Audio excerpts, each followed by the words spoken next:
Assalamualaikum warahmatullahi wabarakatuh. Perkenalkan, nama saya Diralfia Kumaira. Di sini saya akan membuat satu video untuk memenuhi tugas bahasa Indonesia dengan materi penggunaan tanda baca dan penulisan unsur serapan.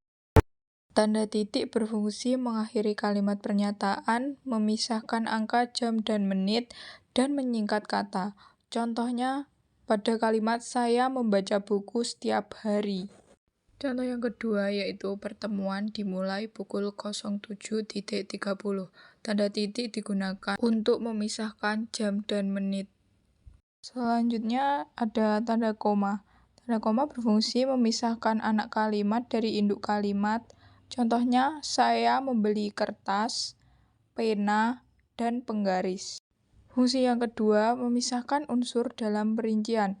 Contohnya, jika hujan turun, kami tidak jadi berangkat. Yang ketiga, memisahkan petikan langsung dengan kalimat pengiring. Contohnya, saya tidak setuju, kata Ani.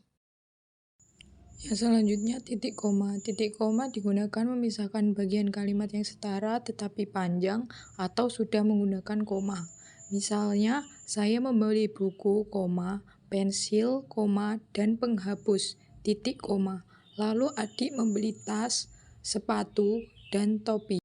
Titik dua digunakan memisahkan bagian kalimat yang setara tetapi panjang atau sudah menggunakan koma.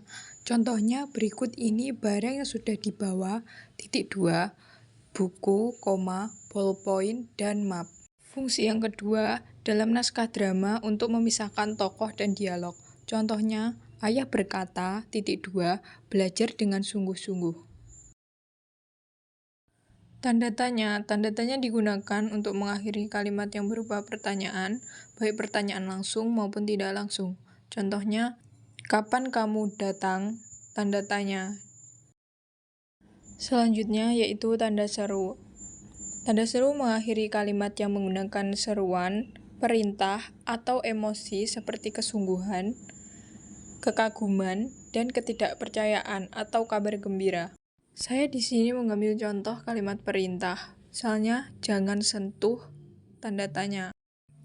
Selanjutnya, tanda petik. Tanda petik digunakan untuk menuliskan ucapan atau perkataan seseorang secara langsung. Misalnya, ibu berkata, tanda petik, jangan lupa sarapan sebelum berangkat sekolah, titik petik. Fungsi yang kedua, mengapit judul karya tulis, lagu, film, artikel, atau bab buku yang dipakai dalam kalimat. Misalnya, adik sedang menyanyikan lagu, tanda petik, Indonesia Raya. Yang terakhir yaitu mengapit istilah ilmiah atau kata yang memiliki arti khusus. Contohnya, ayah sedang meneliti, tanda petik, bioplastik, petik, dari bahan alami. Selanjutnya yaitu tanda kurung. Digunakan mengapit tambahan keterangan atau penjelasan yang sifatnya bukan bagian pokok kalimat. Misalnya pemain itu akhirnya pensiun, buka kurung setelah 20 tahun berkarir, tutup kurung. Fungsi yang kedua digunakan untuk mengapit tahun, tempat, atau keterangan lain yang menyertai nama. Misalnya Khairil Anwar, buka kurung, 1922 sampai 1949, tutup kurung. Yang terakhir yaitu mengapit terjemahan atau padanan kata asing. Contoh, kata komputer, buka kurung, komputer, tutup kurung, sudah sangat umum digunakan. Tanda hubung berfungsi merangkai tanggal, bulan, dan tahun yang menggunakan angka.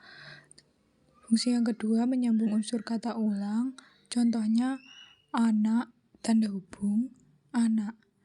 Lalu fungsi yang ketiga menyambung suku kata yang dipenggal di akhir baris. Contohnya, tiba, lalu diberi tanda hubung, wah pohon itu ia duduk termenung. Tanda pisah berfungsi membatasi penyisipan kata atau kalimat yang memberi penjelasan khusus di luar bangun kalimat. Contohnya, keberhasilan itu, tanda pisah, menurut guru kami, tanda pisah, tidak lepas dari kerja keras seluruh tim. Yang kedua, menegaskan adanya keterangan atau perincian. Misalnya, hanya ada 2 pilihan, tanda pisah, hidup atau mati. Yang terakhir yaitu menggantikan sampai dengan dalam rentan waktu, bilangan, atau tempat. Contohnya tahun 1910, tanda pisah, lalu 1945. Selanjutnya, kesalahan umum dalam penggunaan tanda baca dalam teks ilmiah. Tanda titik, kesalahannya tidak menuliskan titik di akhir kalimat lengkap. Contohnya, penelitian ini bertujuan untuk mengetahui. Seharusnya penelitian ini bertujuan untuk mengetahui. Lalu di akhir kalimat diberi tanda titik. Yang kedua, tanda koma. Kesalahannya tidak menggunakan koma sebelum kata penghubung pada perincian. Contohnya, metode yang digunakan adalah observasi, koma, wawancara, dan dokumentasi. Titik. Seharusnya metode yang digunakan adalah observasi, koma, wawancara, koma, dan dokumentasi. Selanjutnya, tanda titik. Kesalahannya dipakai sebelum daftar yang sudah diperkenalkan dengan kata penghubung. Contohnya, jenis data yang digunakan, koma, yaitu titik 2, data primer dan data sekunder. Contoh yang benar yaitu jenis data yang digunakan, koma, yaitu data primer dan data sekunder. Titik. Tanda petik. Untuk kesalahannya, penempatan tanda baca di luar tanda petik. Kalimat menurut responden, tanda petik, hasil penelitian ini sangat baik, tanda petik, titik. Seharusnya menurut responden, koma, tanda petik, hasil penelitian ini sangat baik, titik terlebih dahulu, lalu tanda petik. Selanjutnya yaitu tanda kurung. Kesalahannya terlalu banyak menggunakan tanda kurung untuk menambah keterangan yang sebenarnya bisa dijelaskan dalam teks.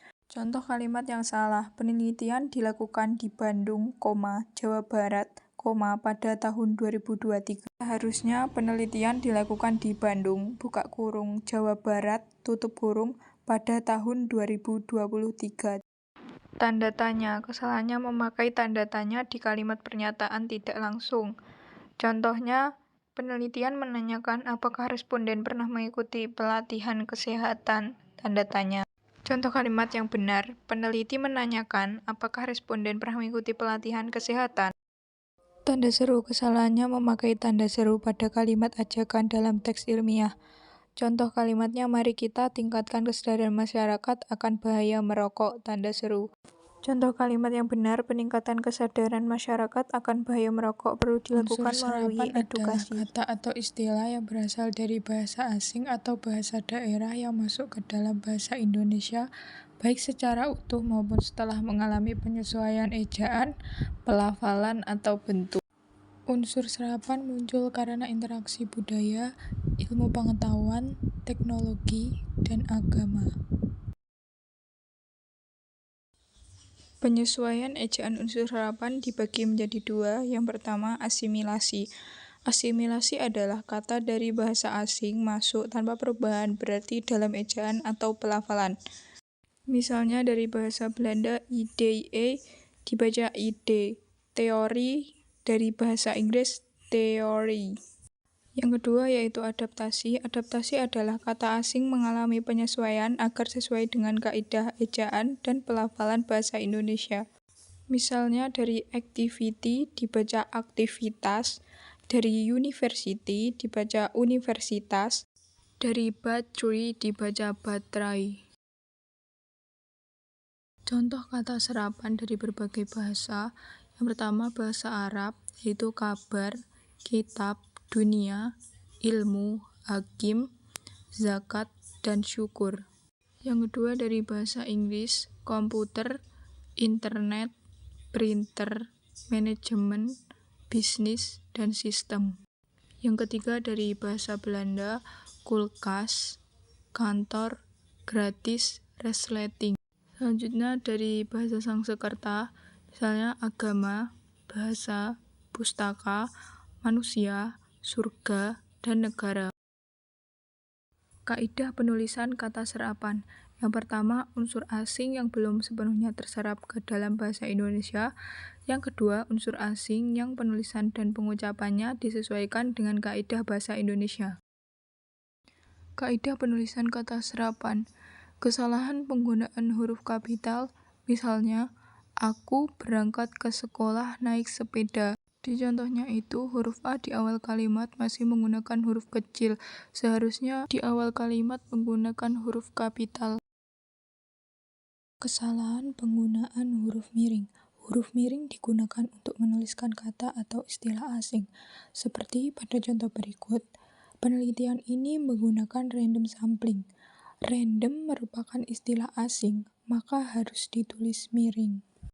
Kesalahan ejaan yang kedua yaitu kesalahan penulisan singkatan. Contohnya pada singkatan ilmu pengetahuan dan teknologi. Penulisan yang salah seringkali seperti ini. Iptek dengan huruf kecil dan tanda kutip. Penulisan yang benar seharusnya iptek dengan huruf kapital tanpa tanda kutip, karena singkatan dari kata-kata tersebut membentuk istilah resmi. Selanjutnya, kesalahan penulisan kata depan. Kata depan seperti di, ke, dan dari harus dipisahkan dari kata yang mengikutinya apabila menunjukkan tempat atau arah. Contohnya penulisan di rumah adalah salah karena kata di situ menunjukkan tempat. Penulisan yang benar adalah di rumah ditulis terpisah. Jadi ingat, kalau di menunjukkan tempat harus terpisah. Kemudian kesalahan penulisan gabungan kata. Dalam bahasa Indonesia ada beberapa kata yang awalnya merupakan dua kata, tetapi kini dianggap sebagai satu kesatuan dan bentuknya sudah baku. Contohnya kacamata. Di situ ditulis menjadi kacamata dan kata beasiswa ditulis menjadi beasiswa. Artinya, kalau dua kata tersebut sering digunakan bersama dan sudah diakui dalam KBBI, maka penulisannya digabung. Selanjutnya, kesalahan penulisan angka. Dalam ejaan yang disempurnakan atau EYD, ada aturan khusus tentang bagaimana angka seharusnya ditulis. Untuk bilangan 1 sampai 2 biasanya ditulis dengan huruf, kecuali jika angka tersebut menjadi bagian dari data, ukuran, atau perhitungan matematis. Misalnya kita menulis 12 siswa mengikuti lomba, bukan angka 12 karena konteksnya berupa kalimat naratif. Namun jika angka digunakan dalam konteks data seperti sebanyak 12 siswa mengikuti lomba matematika, maka boleh ditulis menggunakan angka. Kemudian kata denotasi dan konotasi. Denotasi adalah makna sebenarnya, sedangkan konotasi adalah makna tambahan. Dalam karya ilmiah, kita harus menggunakan kata bermakna denotatif, karena bahasa ilmiah menurut kejelasan dan objektif. Kata bermakna konotatif lebih sering digunakan dalam karya sastra atau non-ilmiah. Contohnya, dosen itu mencuri buah pikiran rekan sesama dosen, mengandung makna konotatif karena kata mencuri buah pikiran sifat kiasan. Sedangkan kalimat dosen itu mencuri gagasan rekan sesama dosen, bersifat denotatif karena maknanya langsung dan tidak mengandung kiasan. Selanjutnya, kesalahan dalam penggunaan kata bersinonim. Kesalahan diksi sering terjadi karena penggunaan kata yang dianggap sinonim, padahal tidak sepenuhnya memiliki makna yang sama. Contoh kalimat yang salah, banyak pahlawan meninggal dalam pertempuran melawan Belanda. Contoh kalimat yang benar, banyak pahlawan gugur dalam pertempuran melawan Belanda. Kata meninggal dan gugur sama-sama berarti mati, tetapi gugur lebih tepat digunakan untuk orang yang wafat dalam perjuangan atau peperangan. Kata dengan ejaan yang sama. Dalam bahasa Indonesia ada istilah homofon, yaitu kata yang memiliki pelafalan sama, tetapi ejaan dan maknanya berbeda. Kesalahan diksi bisa muncul jika penulis tidak teliti dalam memilih ejaan. Contoh kalimat yang salah, Ika pergi dengan Ida menonton konser musik rock. Contoh kalimat yang benar, Ika pergi dengan Ida menonton musik rock. Kedua kata terdengar sama tetapi maknanya berbeda. Rock berarti pakaian, sedangkan rock adalah jenis musik. Kalimat tidak lengkap. Kalimat dikatakan lengkap apabila memiliki unsur utama, yaitu subjek, predikat, objek, dan keterangan.